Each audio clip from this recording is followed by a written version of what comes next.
Gusto ba nating maging matatag? Gusto ba nating hindi tayo nakikilos? Paano raw po natin ito magagawa? Paano po yun mangyayari sa ating buhay? Ang sabi ng Biblia, lagi anyang nangunguna sa gawain ng Panginoon. Ano pong ibig sabihin nun? Ang kinakailangan, yung buo nating makakaya, ginagawa natin para sa gawain ng Panginoon. Kailangan kasi yung nagpapasalamat maging matatag. Hindi sila nakikilos. Pero para nila maisakatuparan yun, kinakailangang makita sa kanila, nangunguna silang lagi doon sa gawain ng Panginoon. Lagi anyang ginagawa ang buong makakaya at laging ginagawa ang higit pa doon sa kinakailangan.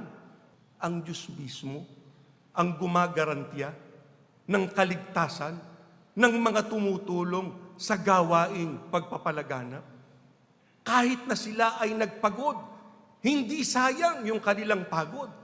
Sapagkat ang Diyos mismo ang gagarantiya na sila'y ililigtas niya sa araw ng paghukom. Kaya sana lahat tayo sumangkot sa mga gawain sa loob ng iglesia. Ano pa ang hinahanap doon sa nagpapasalamat? Nag-uumapaw daw sa ano? Pagsamba po. Sa makatwid, lalo tayong dapat na maging mananamba. Pagka gusto nating yung ating ginagawang pagpapasalamat sa Diyos, makapagdulot ng kapurihan sa Kanya. Hindi tayo titigil sa ating pagsamba. Sapagkat ang termino ng Biblia, ano raw? Nag-uumapaw. Ang dapat sa atin, gawin natin ang lahat ng dahilan para tayo ay ano? Makasamba. Ang pag-ibig ng Diyos hindi nagmamaliw sa atin. Kaya ayaw ng Diyos na tayo magmaliw din sa ating pag-ibig sa Kanya sa paraang hindi tayo sumasamba. Kaya yan ang ating kampanya rin. Lalo nating pagtalagahan ang ating pagsamba. Huwag tayong pumayag na hindi tayo sumasamba. Kasi kung gagawin lang natin na pagtalagahan ang ating pagsamba, ang sabi sa atin ng Biblia, yung mga pangako ng Diyos, ano gagawin niya? Patitibayin niya sa atin. Babangon tayo ng Diyos Kasi hindi natin pinababayaan yung pagsunod natin sa Kanyang mga kalooban. Itinataguyod natin ang ating mga paglilingkod. Totohanan tayo sa ating ginagawang paglilingkod sa Kanya. Kaya pumapatnubay siya, nagbibigay siya ng proteksyon. At kung tayo anya ay madapa, ang Panginoon ang siyang tutulong sa atin para tayo ay muling makabangon. Yan ba ang gusto natin, mga kapatid? Yung mga mabubuting bagay mangyari sa atin, na yung mabubuting bagay na yun ay galing sa ating Panginoong Diyos. Kung ganun, magpumilit din tayo sa pagsunod sa lahat ng inaasahan ng Diyos sa atin.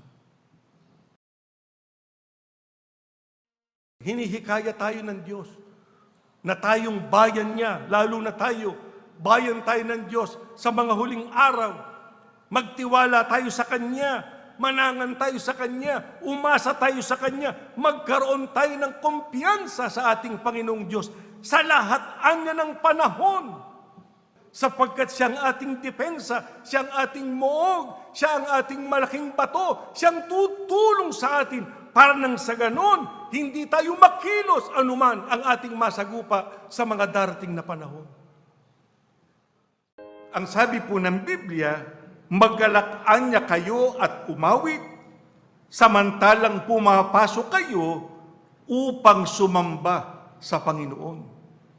Sa makatwid ang hinahanap sa atin ng Diyos bilang mga hinirang niya, bilang bayan niya, kailangang masaya nating napagtatalagahan ang ating mga pagsamba sa Kanya. Pagka po masaya, nagagalak ang isang tao, nandoon ang kasabikan. Sa makatwid, pagka tayo sumasamba sa Diyos, kinakailangang makita ang kasabikan. Narito sa pagsamba ang basbas ng Diyos. Narito sa pagsamba yung Kanyang mga kabutihan. Kung nais natin ang kabutihan ng Diyos, kung nais natin ang kanyang mga pagpapala, hindi natin dapat iwasan ang pagsamba. Lalo nating kailangan ang pagsamba sapagkat yung papasok anya doon sa templo ng Diyos, doon sa gusaling sambahan para sumamba sa Diyos, yon ang babasbasan at yon ang makatatanggap ng mga kabutihan ng ating Panginoong Diyos. Pagka meron kayong problema, pagka meron kayong suliranin, merong bagabag, merong pagsubok, ano ang unang-una nating nagagawa?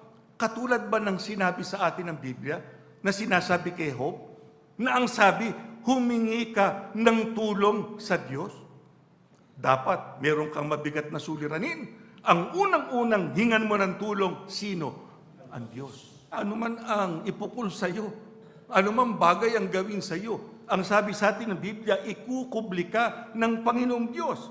Kaya kayo, mga kapatid, mapapalad kayo. Sapagkat kailanman kayo merong mabigat na dalahin, pwede kayong pumasok sa loob ng kapilyang ito kahit hindi araw at oras ng pagsamba para dito nyo gawin ang inyong paglapit sa Diyos, ang inyong paghiling sa Kanya, ang inyong mga pagpapanata para nang sa ganon, dinggin niya. Masiguro ninyong kayo ay tatanggap ng Kanyang mga pagpapala sa panahon ng inyong pangangailangan. Pero kailangan, wag nating pabayaan ang ating pagsamba. Sapagkat yung sasamba sa Diyos sa loob ng Kanyang templo, yun ang gagawaran niya ng Kanyang basbas at ng Kanyang kabutihan. Ang sabi sa atin ng Biblia, ang Panginoon malapit doon sa bawat taong tumatawag sa Kanya na humihingi ng tulong. Doon sa mga taong ano raw ang ginagawa? Tunay. Hindi basta sumasamba lang kundi tunay yung kanilang pagsamba. Ang sabi ng Biblia, ginagawa ng Panginoon kung anoan niya ang hangad ng Kanyang mga, tagasunod. Yun yung tumatalima. Kaya nga napakahalaga sa pagsamba, napapakinggan ng aral. At yung aral, hindi basta napakinggan lang, kundi ano ginagawa mga kapatid? Sinusunod. Oo, isinasakabuhayan, sinusunod, tinutupad natin yung ating natutuhan. Pagka ang Diyos naramdaman niya ang pag-ibig natin sa Kanya, sa paraang ginagawa natin yung Kanyang inaasahan sa atin, hindi tayo mahihirapan mga kapatid na lumapit at humingi ng tulong sa Kanya, lalo na sa panahon ng ating pangangailangan. Pagka ang Diyos ang pinagtiwalaan natin, hindi niya tayo pababayaan. Nandun ang Kanyang pag-alalay. Pero sino pong lingkod ng Diyos yan? Yung matuwid. Sino po yung matuwid? Nagtapat sa Diyos. Paano po siya nagtapat? Hindi siya bumitiw doon sa mga aral at utos ng ating Panginoong Diyos. Kaya naman pagka naranasan mo na yung pagtulong ng Diyos, sapagkat dumaan ka na sa sapat na panahon para sa Diyos na patunayan mo sa Kanya yung iyong katapatan, napakaginhawa na ng buhay mo. Parang iisipin mo, yung nagdaan, hindi mo pinagdaanan, sapagkat ang Diyos naroon kaagad sa piling mo. Yan ang ating sampalatayanan, mga kapatid. Para natin malampasan ang lahat ng pagsubok, ang lahat ng suliranin na anumang nasasagupa natin sa buhay na ito. Yan ang ating hilingin sa Diyos. Bigyan niya tayo ng pagtitiis para anuman ang ating nasasagupa, malampasan natin ang pagsubok, mapatunayan natin sa Kanyang ating katapatan, para nang sa ganun yung Kanyang pagpapala maranasan natin sa ating buhay. Magtamo tayo ng kaginhawahan anuman ang pagsubok na yan na ating pinagdadaanan. Mapagtagumpayan natin ang lahat ng mga dalahin, ang lahat ng mga suliranin. Para nang sa ganun, makarating tayo hanggang sa hangganan ng ating paglilingkod.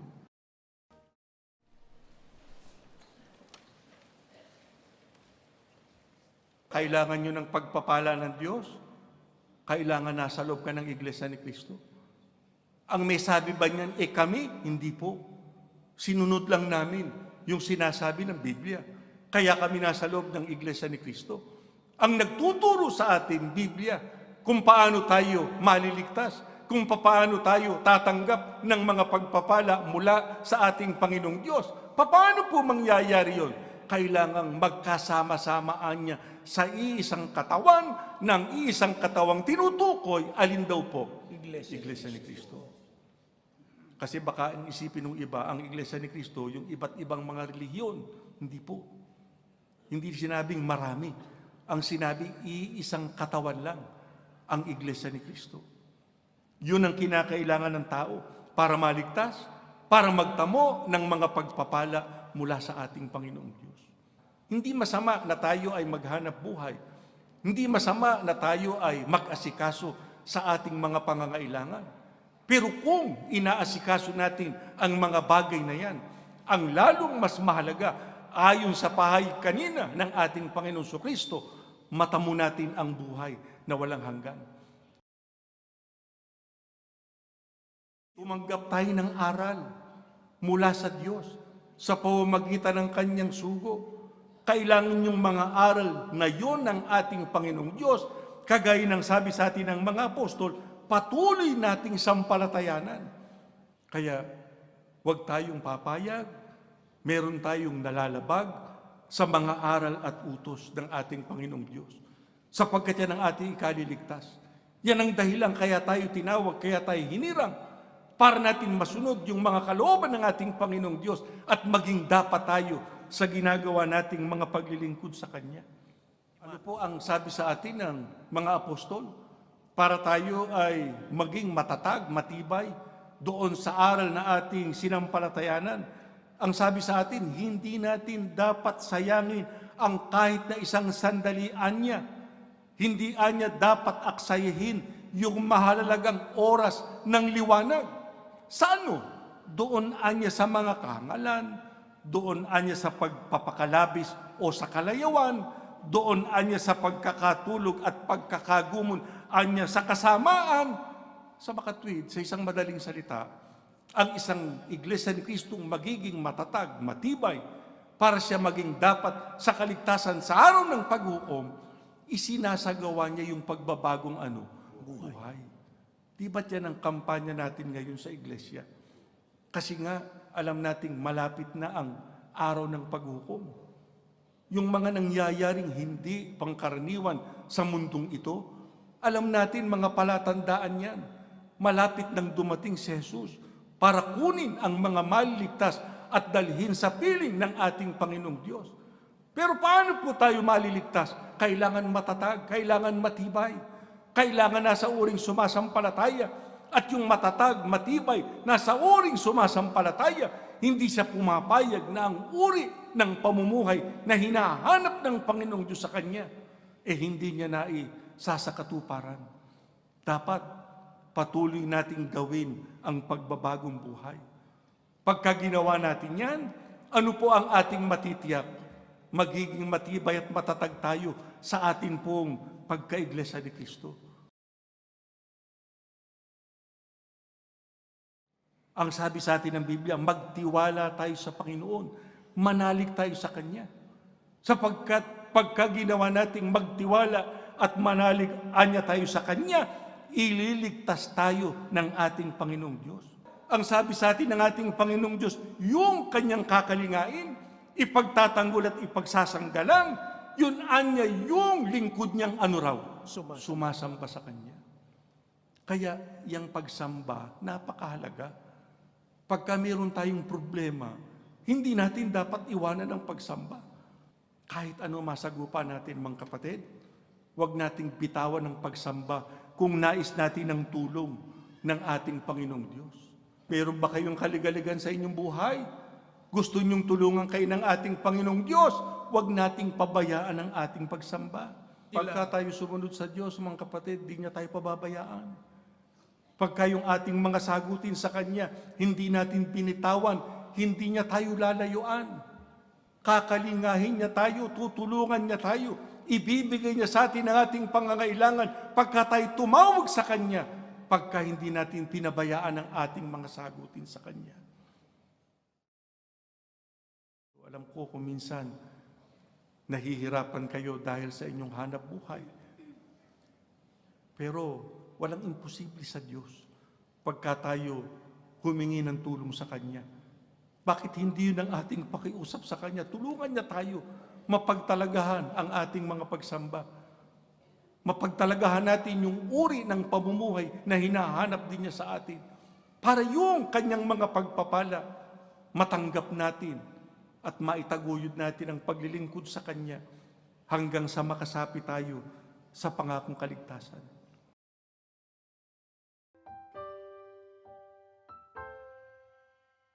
Alin po yung iglesyang kung tawagin ni Kristo ay aking iglesia? Ang sabi ni Apostol Pablo, iglesia ni Kristo. Kaya mahalagang iglesia ni Kristo. At ang iglesia ni Kristo ang kailangan ng tao para masunod ang kalooban ng Diyos. Sapagkat ang kalooban ng Diyos, matipon ang lahat kay Kristo. Para mangyari yun, maging miyembro ka ng kanyang katawan. Ang katawang tinutukoy, yung iglesia. Pero marami po ba yung iglesyang yon? Hindi. Iisa lang yon. Ayon sa pagtuturo ng Biblia. Sa makatwid, kinakailangang maging kaanib doon sa isang tunay na iglesia na ang tawag ng mga apostol sa iglesia na yon, ano po? Iglesia ni Kristo. Sana pag-aralan po nating mabuti ang iglesia ni Kristo. Ang gusto namin ay huwag masayang ang mga katotohanan ito na itinuturo sa atin ng ating Panginoong Diyos. Sapagkat ang gusto ng Diyos, hindi lang maging mabuti ang ating kaugnayan sa Kanya, kundi matamo ang dakilang pagpapalang nagmumula sa Kanya, yung kaligtasan. Kaya pagka ang tao nasa loob ng Iglesia ni Kristo, nakatitiyak siya ng kaligtasan sa araw ng paghukom. Kaya, wala pa kayo sa loob ng Iglesia ni Kristo? Sana isipin ninyong pumasok sa loob ng iglesia. Sana, pag-aralan pa ninyo ang mga aral na itinuturo sa loob ng iglesia ni Kristo para nang sa ganon, magkasama-sama tayo sa tunay na relihiyon at makarating tayo sa langit. At kung tayo naman, kaanib na sa loob ng iglesia, mamalagi tayo sa iglesia. Huwag tayong hihiwalay sa ating pagka-iglesia ni Kristo para matiyak natin ang ating kaligtasan sa araw po ng paghukom. Ang sinusunod natin, mga kalooban po nino ng Diyos. Kaya, ang isang kalooban niya, pagsisihan natin ang lahat ng ating mga pagkakasala.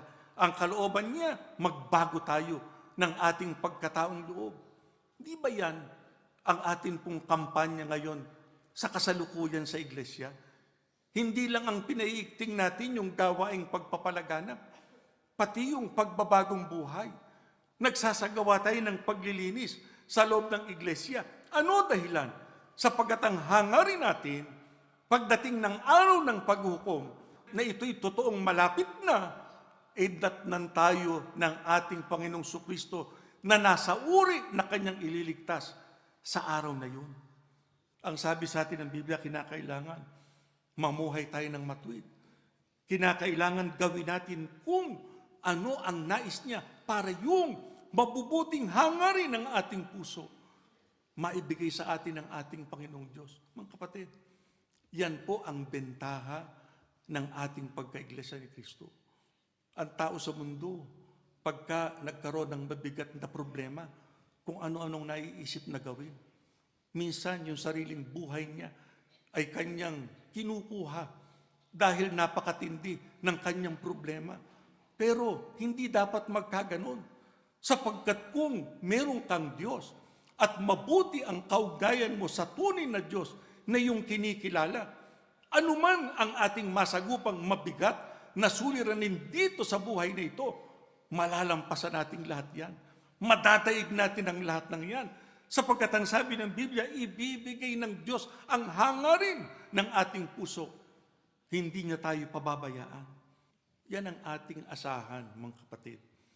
Gaano man ang inyong problema, gaano man ang inyong suliranin, may tunay na Diyos tayong maaasahan natin at mapagtitiwalaan natin. Pero gawin lang natin yung matuwid. Gawin natin yung kanyang kalooban. Huwag tayong mamuhay sa pagkakasala para nang sa ganon yung mga pagpapalang kailangan natin, matamo natin sa ating buhay. Gusto mo ng kaliwanagan sa iyong buhay? Maging maliwanag ang landas na iyong dinadaanan? Kahit na madilim ang paligid mo, alam mo ang direksyon mo, kung papaano mo matatamo yung pagliligtas ng ating Panginoong Diyos, kailangan mong pagsamba. Huwag mong pabayaan ang pagsamba para nang sa ganon yung mga pagpapala ng Diyos, lalo na ang kanyang pagliligtas sa araw ng paghukom, matamo ng bawat isa sa atin. Mga kapatid, sinikap naming makarating dito para itong mensaheng ito ng Diyos ay makarating sa inyo. Hindi lang maakit natin ang mga tao na sila'y umanib sa loob ng Iglesia ni Cristo para makinabang sa mga pagpapala ng Diyos, kundi kayo na nasa loob na, lalo pang patuloy ninyong matanggap ang mga biyayang kailangan ninyo sa ating Panginoong Diyos. Mga kapatid na may tungkulin, hindi sayang yung inyong pagpapagal. Alam ko kung minsan nalalagay sa alanganin ang inyong hanap buhay sapagkat ang ipinagpapauna ninyo ang inyong paglilingkod sa ating Panginoong Diyos. Pero kung gagawin natin ang inaasahan sa atin ng Diyos, na tayo ay makapanatili sa ating pagkaiglesia ni Cristo, anuman ang ating masagupa, ano ang maaasahan naman natin sa ating Panginoong Diyos. Ang sabi sa atin ng Biblia, hindi tayo mapapahiya sa ikalawang pagparito ng ating Panginoong Kristo, sapagkat tayo ang makikinabang sa kanyang gagawing pagliligtas sa araw na yon. Gusto mo ng tulong ng Diyos? Gusto mo ng kanyang pagkakaloob sa iyo, ng kanyang pagpapala? Malampasan mo ang lahat ng mga suliranin? Tumawag tayo sa kanya, manalangin tayo sa kanya. Huwag tayong titigil sa ating pananalangin sa kanya. Kung meron kayong pansariling panalangin ginagawa, itaguyod ninyo, lalo na ang inyong mga pagpapanata. Sapagkat ang sabi sa atin ng Biblia, kailanman yung ligalig-an niya ay humahampas sa atin, yung pagtulong ng ating Panginoong Diyos. Yan po ang ating mararamdaman.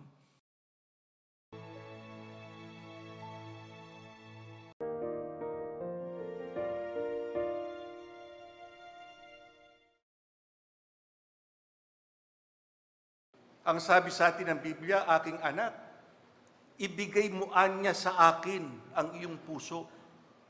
Sa makatuwid, hinihingi ng Diyos sa atin ang ating puso. Dapat, kung tayo ay nais nating mapabilang sa bayan ng Diyos, maging dapat tayo sa ating Panginoong Diyos, ay ibigay natin sa Kanya ang ating puso.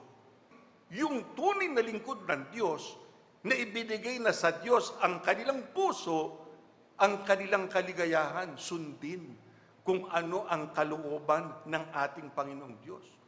At sa kanilang pagsunod, wala silang reklamo. Kasi yun ang kaligayahan mo sundin ang kalooban ng Diyos. Pagka sinabing ang kaligayahan natin ay pagsunod sa mga kalooban ng ating Panginoong Diyos, kinakailangan wala tayong reserbasyon. Talagang yung lahat ng kanyang ipinag-uutos, gagawin natin. Sapagkat yon ang ating kaligayahan. Sapagkat ibinigay na natin sa Diyos ang ating puso.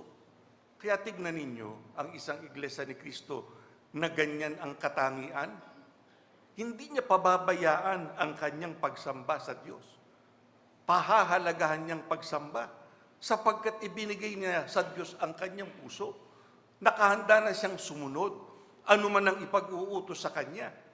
Kapag ka ang isang iglesia ni Cristo na ibigay na sa Diyos ang kanyang puso, pagka kailangan siya doon sa gawain, pagka kinakailangan siya sa mga aktibidad sa loob ng iglesia, wala siyang reklamo. Nandoon siya, meron siyang partisipasyon. Ano dahilan? Ibinigay na niya sa Diyos ang kanyang puso. Nakahanda na siyang talimahin sapagkat yung puso niya, ang kaligayahan, sundin yung mga kalooban ng ating Panginoong Diyos.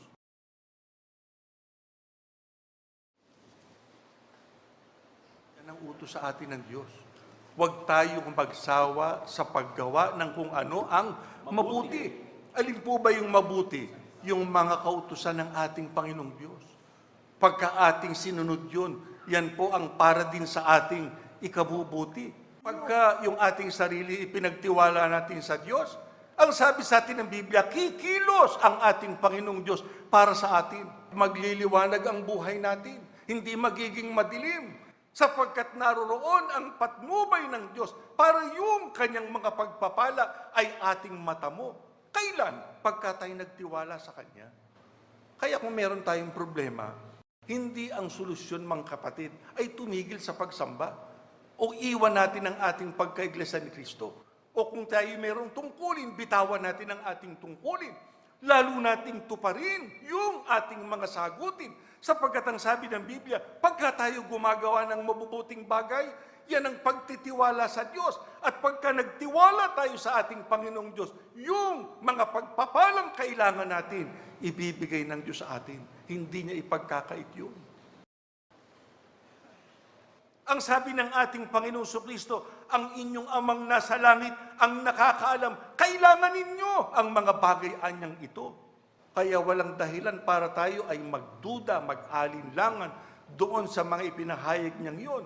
Na kapag ipinagpauna natin yung mga gawain natin para sa ating Panginoon, katulad ng ating pagsamba, pagtulong natin sa pagpapalaganap, at iba't iba pang mga aktibidad sa loob ng iglesia, nakatitiyak tayo na yung mga pagpapalang kailangan natin, ano gagawin ng Diyos?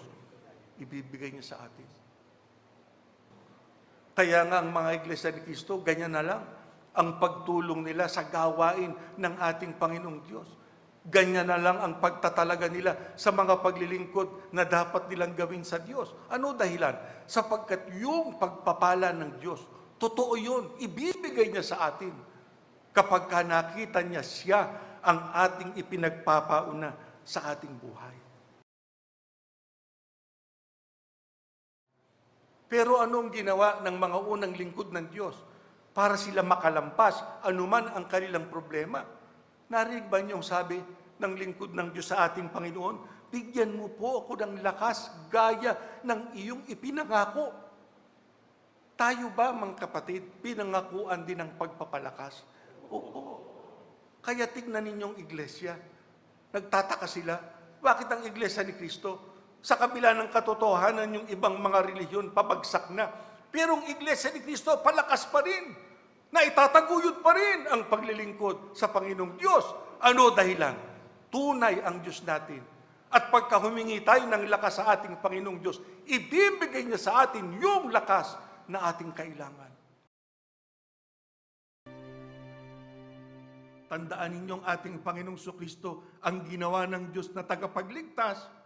Ang sabi niya, kung, ano yun? Pagka sinabing kung, mayroong kondisyon. Kung kayo anya ay mananatiling tapat hanggang sa katapusan o kawakasan, kawakasan man ang buhay mo, ang nauna. At lalo na kung kawakasan ng mundo, kinakailangan nakapanatili kang tapat para ikaw ay maligtas. Kaya mga kapatid, dapat hindi nagbabago ang inyong pananampalataya. Dapat hindi natin kinukompromiso ang atin pong pananampalataya. Dapat patuloy tayo sa pagsasagawa kung ano ang tama na hinahanap ng ating Panginoong Diyos sa atin, sapagkat yan ang tatanggap ng putom. Pagka naipakipaglaban niya ng mabuting pakikipaglaban ang kanyang pananampalataya, sapagkat yon ang makatatapos ng takbuhin para magtamo ng gantimpala sa araw ng paghukom.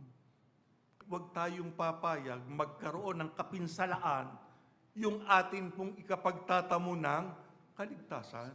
Kaya huwag kang titingin sa kanan o sa kaliwa, at saka kinakailangang lumayo ka sa kasamaan. Sa makatwid, hindi ka dapat lumihis at dapat kang umiwas sa mga pagkakasala. Pagka nagawa natin yan, mga kapatid, naging tapat tayo sa ating pananampalataya. Hindi lamang noon, kundi hanggang ngayon.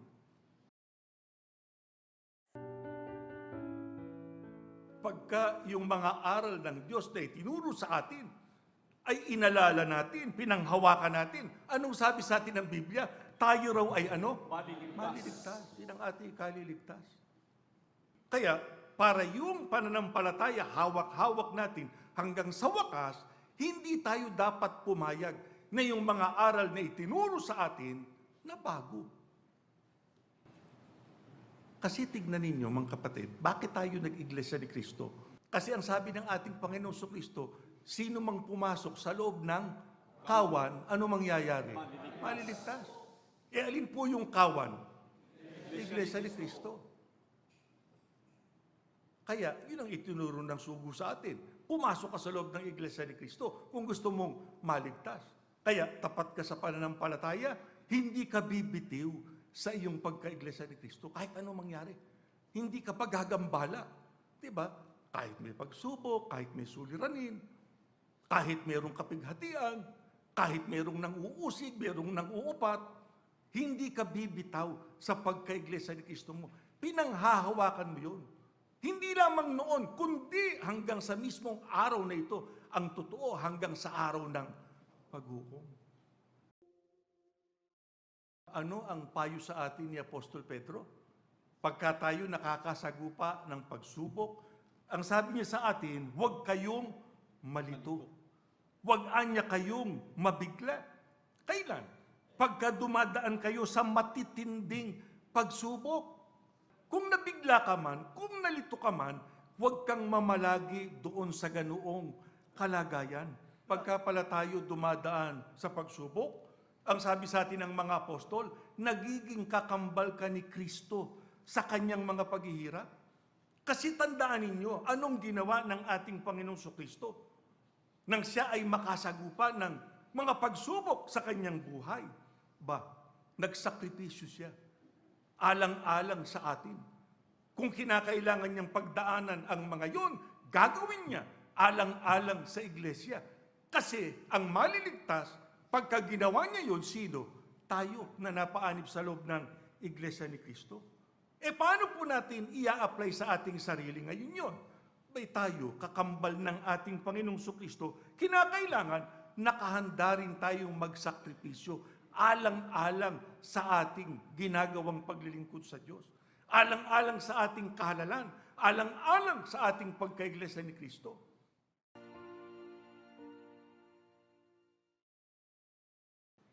Mga kapatid, hindi kakaunti ang pagsubok na ating nasagupa na. Pero bakit tayo hanggang ngayon, iglesia ni Kristo pa rin? Sapagkat nanalig kayo sa Diyos, nang hawak kayo sa Kanya. Kung merong nahiwalay, nagkulang sila ng pagtitiwala sa Diyos. Hindi sila nang hawak sa magagawa ng Diyos. Hindi nila nagawang sa Diyos ilapit yung kanilang mga suliranin. Ngunit kung ang Diyos ang ating lalapitan, walang magiging imposible sa mga bagay na ating nasasagupa na hindi natin malulunasan sapagkat ang Diyos mismo ang siyang tutulong sa atin.